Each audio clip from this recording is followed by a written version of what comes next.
बिस्मिल्लाहिर्रहमानिर्रहीम। अस्सलाम वालेकुम। मैं नादिया अफजल ग्रामर की दुनिया से आज प्यारी सी कहानी के साथ प्यासा कौवा। बचपन में हमने ये कहानी बहुत दफ़ा सुनी है और मैंने बहुत से लोगों को ये कहानी मुख्तलिफ अंदाज से बयान करते, सुनाते और लिखवाते हुए देखा है। इस सिलसिले में कहानी सुनाने से पहले मैं चंद अहम निकात बताऊंगी जिसकी मदद से कहानी लिखना आसान हो जाता है। कहानी को उन्वान दिया जाता है।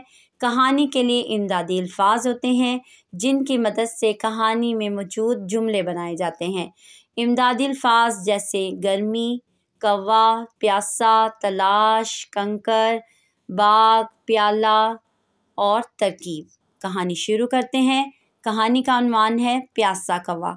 एक दफ़ा का जिक्र है कि गर्मी बहुत ज़्यादा थी। एक कौवा बहुत प्यासा था। वो पानी की तलाश में था। कौवा बहुत परेशान था। वो पानी जल्द हासिल करना चाहता था, इसलिए वो इतनी गर्मी में पानी की तलाश के लिए इधर उधर उड़ा, लेकिन उसे कहीं पानी नज़र न आया। अचानक उसकी नज़र एक बाग पर पड़ी। बाग में उसे एक प्यारा सा प्याला नज़र आया। वो प्याले को देखकर बहुत खुश हुआ कि अब वो जल्द अपनी प्यास बुझा लेगा। लेकिन जैसे ही वो प्याले के पास गया, उसमें पानी बहुत कम था। कौवे ने सोचा कि अब वो क्या करे। उसके जहन में एक तरकीब आई। उसने देखा कि कुछ कंकर लेकर वो पानी में डाल सकता है और अपनी प्यास बुझा सकता है।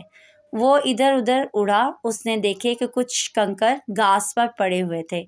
उसने वो कंकर पानी में डालने शुरू किए। पानी अपनी सतह पर आ गया। जैसे ही पानी ऊपर आया, कौवे ने पानी पिया और कौवे ने पानी पीने के बाद अल्लाह का शुक्र अदा किया और उसने साथ साथ अल्लाह का ये भी शुक्र अदा किया कि उसके जहन में ये तरकीब आई और उसने उस तरकीब से अपनी मदद आप के तहत पानी हासिल किया।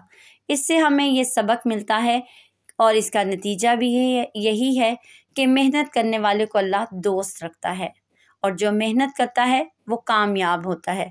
इसके साथ साथ मेरे चैनल को सब्सक्राइब करें, लाइक एंड शेयर करें। बहुत बहुत शुक्रिया। अल्लाह हाफिज़।